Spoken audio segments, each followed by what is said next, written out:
De empresas productoras y programadoras del Canal 3, C3.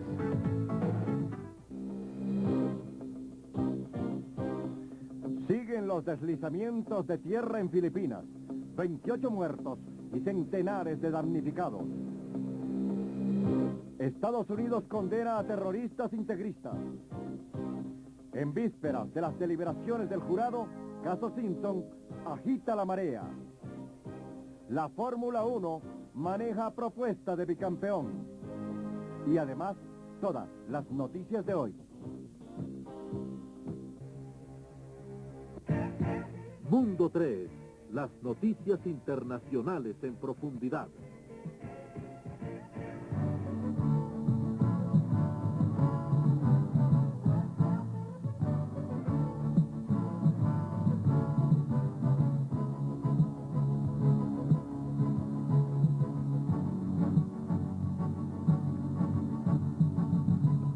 Buenas noches. A 28 asciende el número de muertos en Filipinas como consecuencia de la tormenta tropical Sybil. Fuentes oficiales informaron en las últimas horas que existe la posibilidad de que se presenten nuevos deslizamientos de tierra. Basta Alegro. Aquí quería llegar. El paso de la tormenta tropical Sybil por Filipinas dejó desolación y caos en diferentes distritos del país. De acuerdo a la policía, 28 personas resultaron muertas y otras 10.000 resultaron damnificadas cuando deslizamientos de tierra y lodo de hasta 6 metros de altura inundaron el distrito de Cabalantián, en la provincia de Pampanga. La tormenta, con vientos de hasta 95 kilómetros por hora en su punto más intenso, fustigó a Manila esta madrugada, causando inundaciones en tierras bajas, cortes en el fluido eléctrico y telefónico, antes de seguir su camino destructor hacia la región del Pinatubo, ubicada en el norte de Filipinas. Los fuertes vientos impidieron la acción de los helicópteros que infructuosamente intentaron salvar a los centenares de residentes que quedaron atrapados en las azoteas de sus casas, en la población de San Fernando, ubicada a 60 kilómetros al norte de Manila. Basta Alegro. Aquí quería llegar. Un jurado federal de Estados Unidos declaró hoy culpable al clérigo egipcio jeque Omar Abdel-Rahman y a 9 personas más acusadas de asociación sediciosa por tramar una serie de atentados terroristas en Nueva York.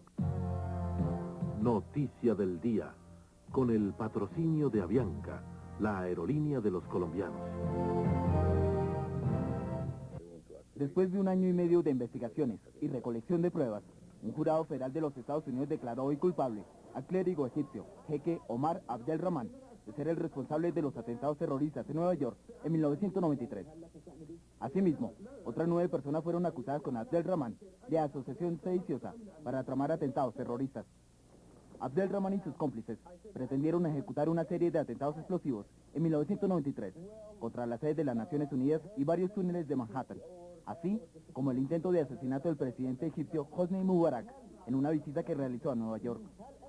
Los testimonios en el caso provinieron de unos 200 testigos y cientos de horas de conversaciones grabadas en secreto entre el informante Emad Salem, principal testigo de la Fiscalía, y varios de los acusados. El jeque, cuya sentencia será dictada en enero, podría recibir cadena perpetua, mientras que los otros acusados recibirían penas de hasta 20 años por sedición contra el gobierno de los Estados Unidos. Noticia del día, con el patrocinio de Avianca, la aerolínea de los colombianos. Damos la bienvenida a la periodista Zaida Bernal, quien a partir de hoy nos acompañará en el estudio. Le deseamos mucha suerte y esperamos que su contribución sea grata para nuestros televidentes. Gracias, Alberto. La suerte de O.J. Simpson ya está echada, pero antes de que se sepa la decisión final del jurado, empiezan a producirse agitadas manifestaciones. La comunidad negra de Los Ángeles protestó hoy por el juicio del siglo contra O.J. Simpson. En varias iglesias, los sacerdotes pidieron a Dios que el veredicto fuera honesto, y en algunas de sus homilías catalogaron el juicio como una persecución racista y una conspiración policial. Por su parte, el jurado que tiene en sus manos el destino del astro deportivo se encuentra en concentración en un hotel de Los Ángeles para empezar a deliberar y estudiar más de 40.000 páginas de evidencias y más de 1.000 pruebas para apoyar su decisión sobre si el acusado asesinó a su esposa Nicole Brown y a su amante Ronald Gottman. Fiscales y defensores han dedicado los últimos meses, desde que el 12 de junio de 1994 Simpson se declaró inocente, a tejer una red de intrigas, violencia y conspiraciones para al final saber si los acusadores o el acusado representaron los argumentos más convincentes y los testigos más creíbles. El Partido Socialista de Portugal se atribuyó una victoria en las elecciones de hoy, pero admitió no estar seguro de haber obtenido mayoría en el Parlamento. Los socialdemócratas reconocieron la derrota después de 10 años de permanencia en el poder. Desde las primeras horas de la mañana, los portugueses acudieron a las urnas en las elecciones generales más disputadas de la última década. Según los resultados extraoficiales, el Partido Socialista resultó ganador, con lo que debe prepararse para reasumir el poder después de mantenerse por 10 años en la oposición. La cadena privada de televisión SIC, que realizó diferentes sondeos de a boca en las propias urnas, informó que el 42% de los votos correspondieron a los socialistas, mientras que el 34.5% fueron para el Partido Socialdemócrata, que actualmente se encuentra en el poder.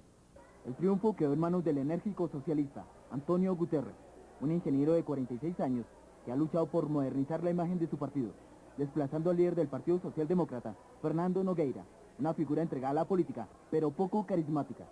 Cerca de 8.9 millones de portugueses asistieron a las elecciones parlamentarias, con espacio para 230 escaños. La mediación norteamericana tampoco ha servido de mucho hasta ahora en el propósito de pacificar a la antigua Yugoslavia.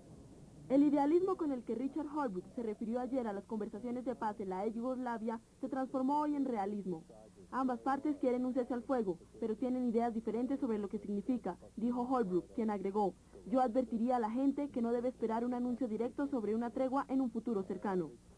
Pese al evidente sentimiento de frustración que mostró Holbrooke al salir de su entrevista con el presidente de Serbia, Slobodan Milosevic, el principal negociador estadounidense tiene programado regresar a Sarajevo el lunes, luego de su diálogo hoy con el presidente croata Franjo Tuđman. Por su parte, el líder serbio-bosnio Radovan Karadzic dijo a periodistas que consideraba la mediación estadounidense fundamental para alcanzar la paz, una frase definitivamente alentadora en medio de este repentino pesimismo.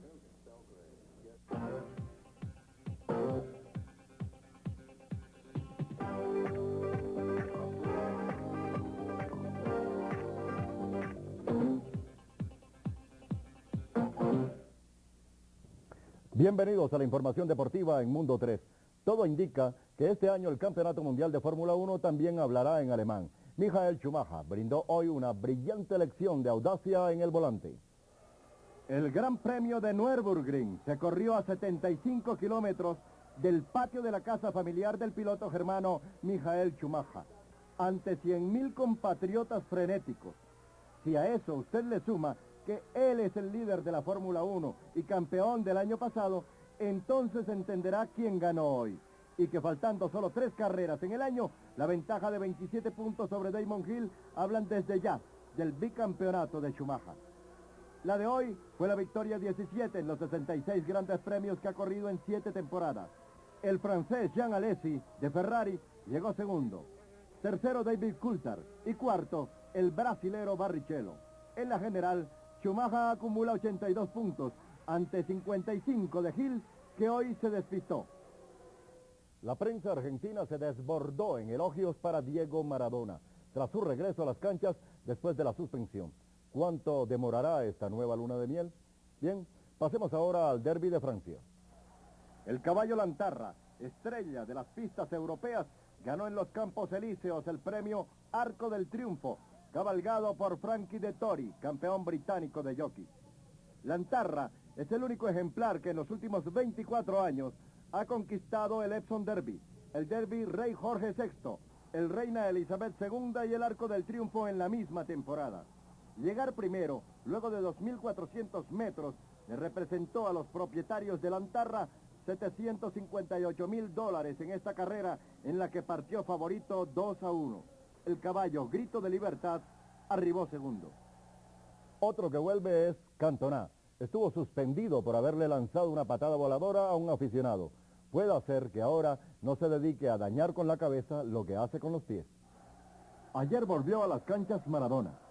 Hoy regresó, luego de 8 meses de sanción, Eric Cantona, francés al servicio del Manchester United. Los dos, magos con la pelota, pero poco ejemplares sin ella. La sanción del artillero galo fue por borrar a patadas lo que hizo con los pies. Los dos lideran la propuesta organizativa de los futbolistas en el mundo. Flaco favor le harían a la historia del sindicalismo si no corrigen su comportamiento de cara al arco de la vida. El palo de la fecha de hoy en la Liga Italiana fue la caída del invicto del Milán en el feudo del Bari. Tenemos los goles de la jornada italiana. Milán, pese a su derrota de hoy, continúa liderando las posiciones de la Liga Italiana con 12 puntos. Goles y marcadores en Mundo 3.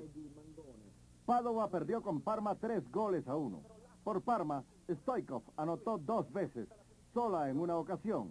Amoruso de penal descontó para Padova. Inter aplastó 4-0 al Torino. Roberto Carlos, Gans 2 veces de penal y Del Vecchio marcaron los tantos milaneses. El líder cayó ante Bari 1-0. El gol fue obra de Gautieri. Juventus de Turín, actual campeón, empató en casa con Nápoles 1-1. Vialli y Pecchia anotaron. Entre tanto, el Fiorentina, que venía de ser goleado por Parma, alzó vuelo, venciendo a Cremonese 3-2. Paladino, Baiano, Batistuta marcaron los goles de Fiorentina. Por el perdedor, Massaro y Pantani. Otros resultados fueron Sampdoria 1, Cagliari 2, Udinese 1, Vicenza 1, Atalanta 2, Piacenza 0 y Lazio 0, Roma 0.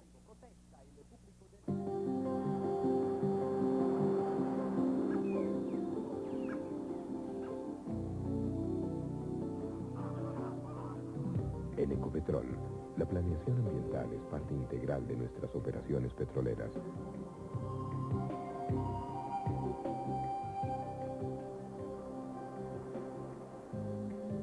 Esta responsabilidad incluye la preservación de la naturaleza, la integración con las comunidades y el respeto por su forma de vida. Nuestro propósito, una mejor convivencia. También hoy en Mundo 3. En México, gobierno y zapatistas le hacen un nuevo intento a la paz. La ONU está de bodas de oro y buscando plata. La literatura también conspira en Nigeria.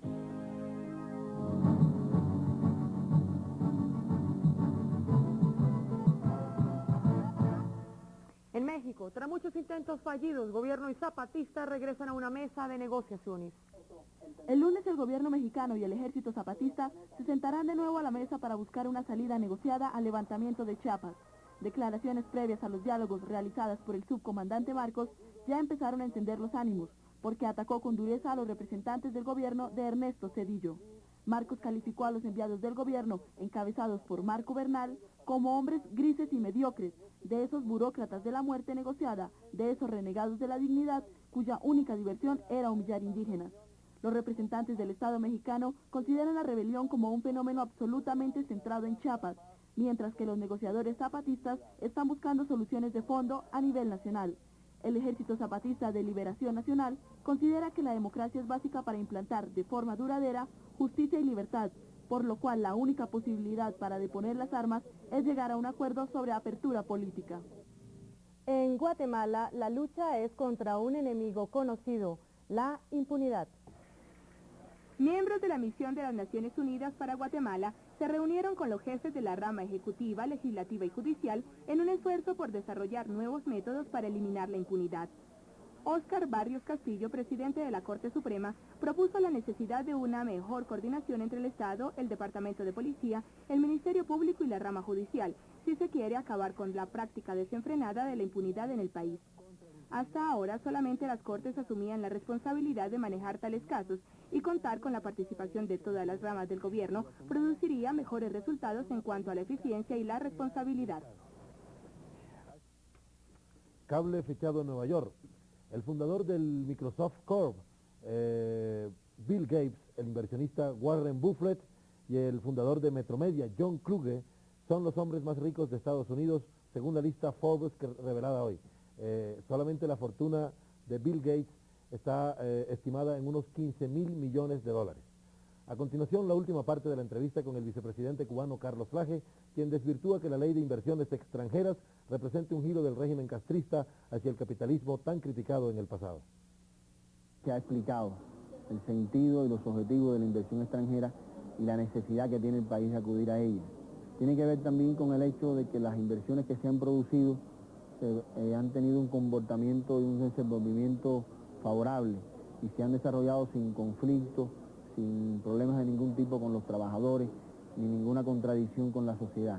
Se ha planteado en los medios internacionales que Cuba mantendrá su ideología marxista-leninista, pero ¿esto no es un verdadero asomo al capitalismo? No creo que sea un asomo, yo creo que la apertura a la inversión extranjera, yo creo que es un asomo y un asomo amplio a la interrelación de todos los países del mundo.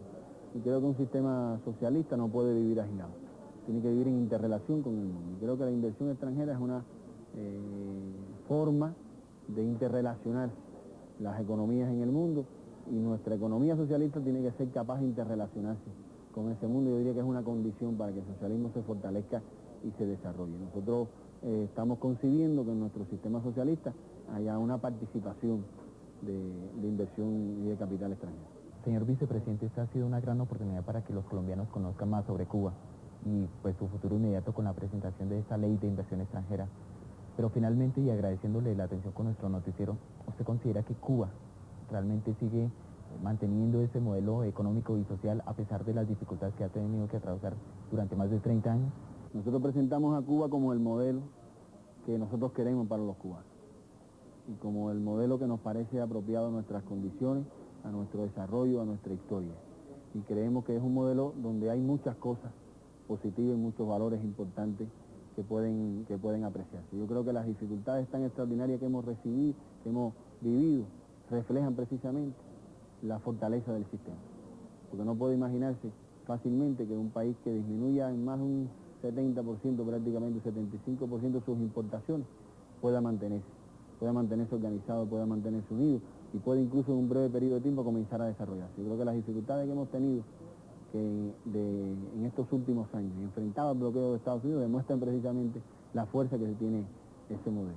Pero nosotros tenemos necesidad de superar esas dificultades para que nuestro modelo sea todavía más apreciado. En esa batalla estamos.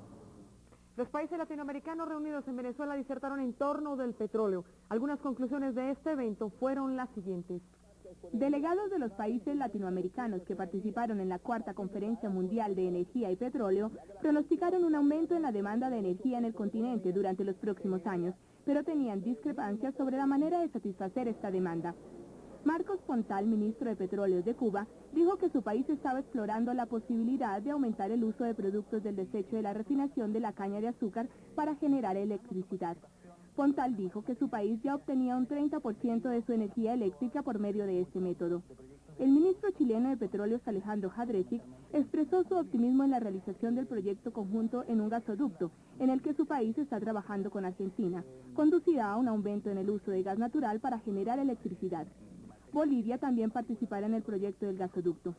Luis Houston, presidente del Petróleo de Venezuela, estuvo de acuerdo en que la demanda de energía aumentará, pero que no se estaba buscando otras fuentes. Añadió que Venezuela tenía capacidad suficiente para satisfacer la demanda. El aumento del consumo de carne de llama tiene felices a los nutricionistas y a los cazadores, pero preocupados a los ecologistas.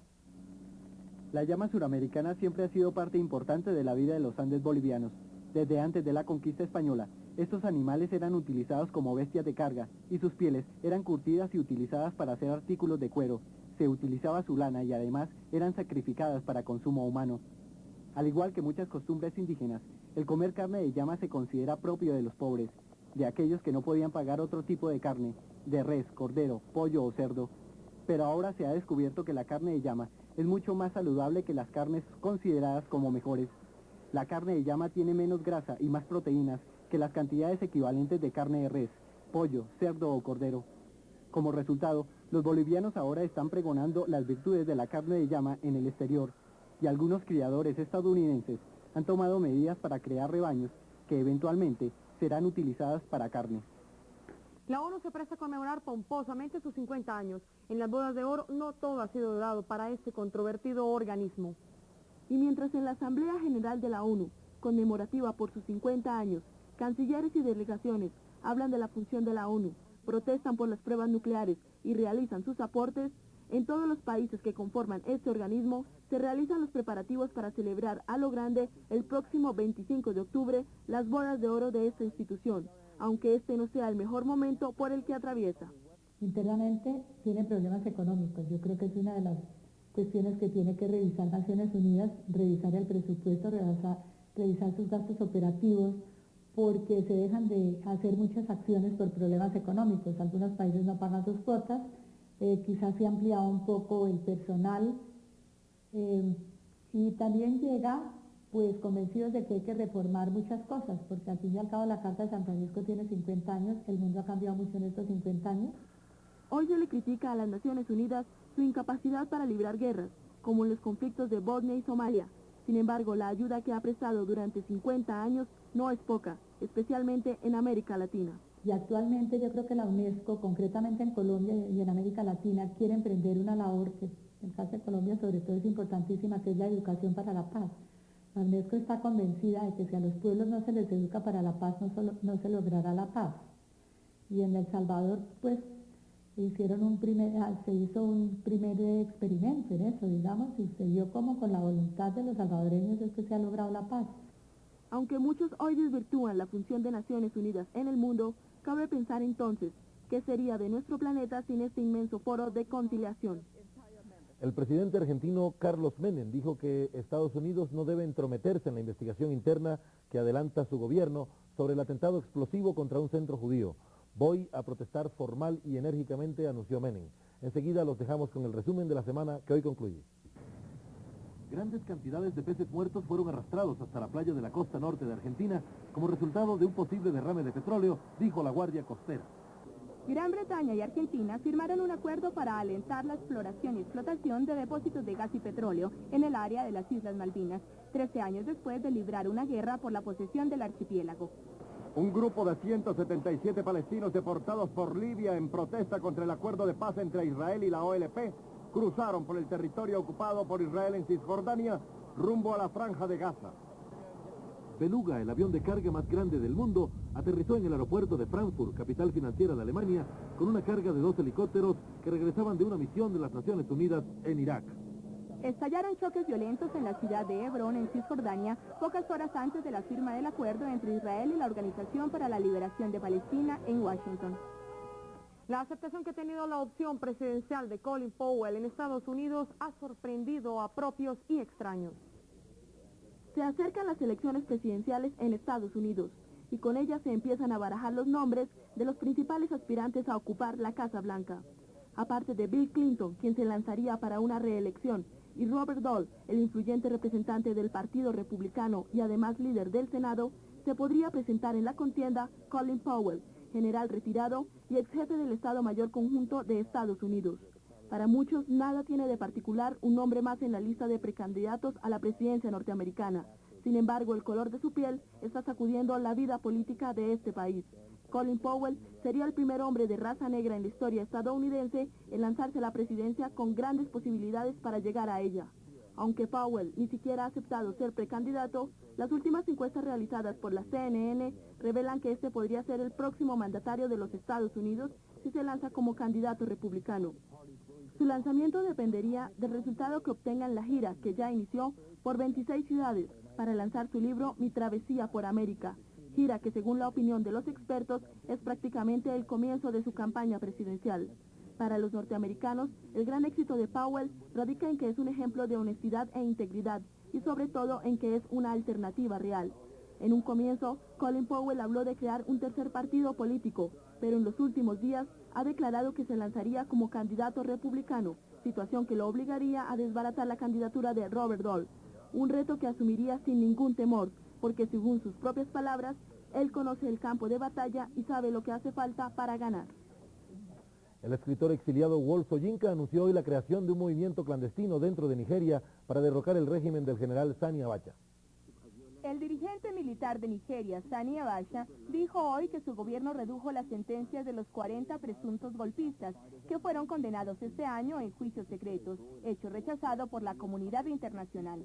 Asimismo, Abacha señaló que el caso del candidato presidencial, Moshair Abiola, quien se encuentra detenido desde junio de 1994 por autoproclamarse presidente, será decidido por los tribunales. Nigeria ha estado en crisis desde 1993, cuando el ejército anuló dichas elecciones.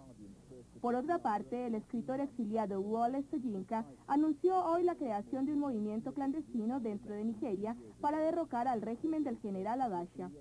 Soyinka dijo que miembros del movimiento se reunieron hace 6 semanas en un país vecino de Nigeria para discutir estrategias. En conmemoración del 35 aniversario de la independencia del país, el líder militar anunció un programa para transferir el poder a un gobierno democráticamente electo el 1 de octubre de 1998. El concepto de biotecnología se abre paso en las postrimerías del siglo XX. Biotecnología, conjunto de tecnologías nuevas y tradicionales que involucran la aplicación de procesos biológicos y de organismos vivos a la producción de bienes y servicios en sectores como agricultura, industria farmacéutica, minería y control de la contaminación. Colombia fue anfitrión en el itinerario de la 5ª ronda latinoamericana de Altech, que tiene como fin difundir la investigación de problemas en la producción animal y distribuir productos mercadeables basados en los resultados de las investigaciones. Una de las cosas que nosotros hemos hecho es alimentar con cromo a cerdos. Y hemos visto 2 cosas.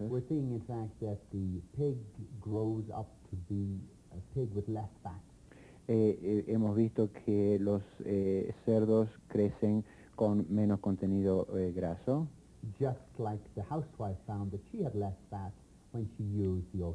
De la misma forma que el ama de casa encuentra que ella tiene menos tejido graso, menos grasa cuando se suplementa con cromo.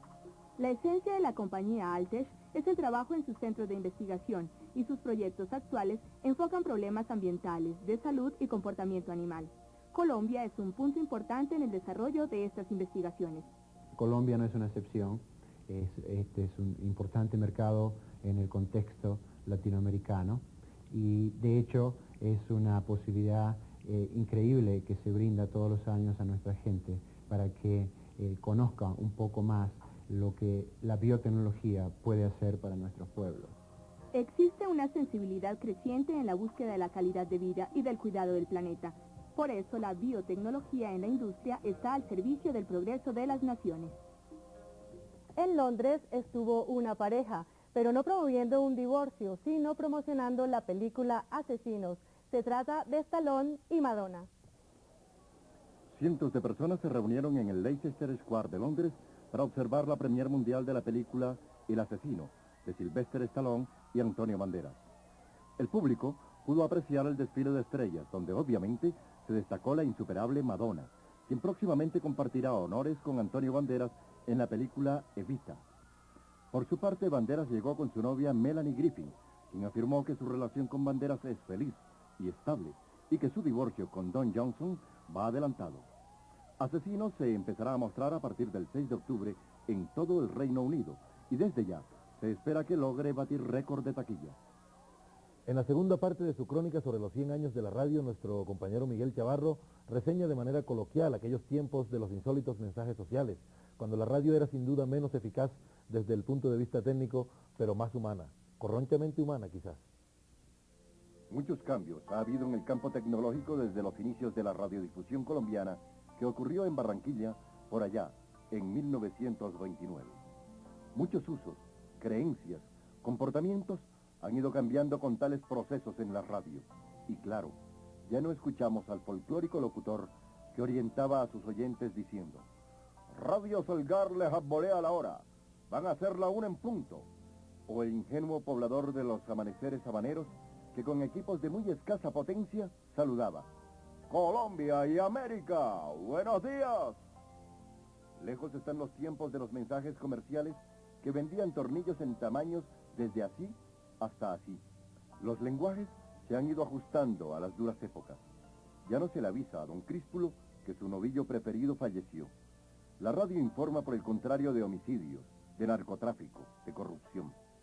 Los avances de la radio en nuestro país gozan del reconocimiento mundial. Ahora solo nos queda crear buenas noticias, inventarnos el futuro. Los esperamos el próximo sábado. La cita será en nuestro horario habitual de las 8 de la noche. Como siempre, aquí por el Canal 3, Más para Ver. Feliz descanso.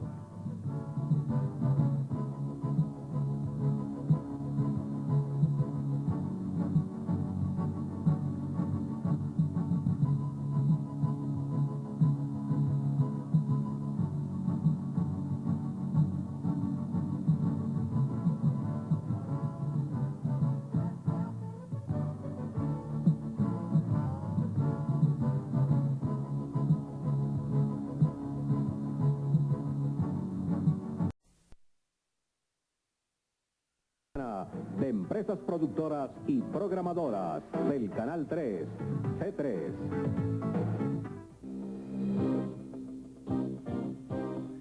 Siguen los deslizamientos de tierra en Filipinas. 28 muertos y centenares de damnificados.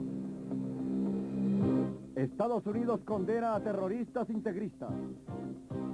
En vísperas de las deliberaciones del jurado, caso Simpson agita la marea. La Fórmula 1 maneja propuesta de bicampeón. Y además, todas las noticias de hoy. Mundo 3, las noticias internacionales en profundidad.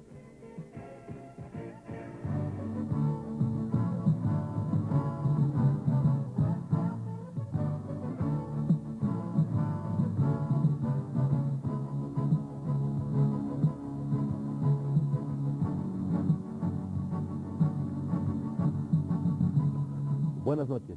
A 28 asciende el número de muertos en Filipinas como consecuencia de la tormenta tropical Sybil. Fuentes oficiales informaron en las últimas horas que existe la posibilidad de que se presenten nuevos deslizamientos de tierra. Mazda Alegro. Aquí quería llegar. El paso de la tormenta tropical Sybil por Filipinas dejó desolación y caos en diferentes distritos del país. De acuerdo a la policía, 28 personas resultaron muertas y otras 10.000 resultaron damnificadas cuando deslizamientos de tierra y lodo de hasta 6 metros de altura inundaron el distrito de Cabalantián, en la provincia de Pampanga. La tormenta, con vientos de hasta 95 kilómetros por hora en su punto más intenso, fustigó a Manila esta madrugada, causando inundaciones en tierras bajas, cortes en el fluido eléctrico y telefónico, antes de seguir su camino destructor hacia la región del Pinatubo, ubicada en el norte de Filipinas.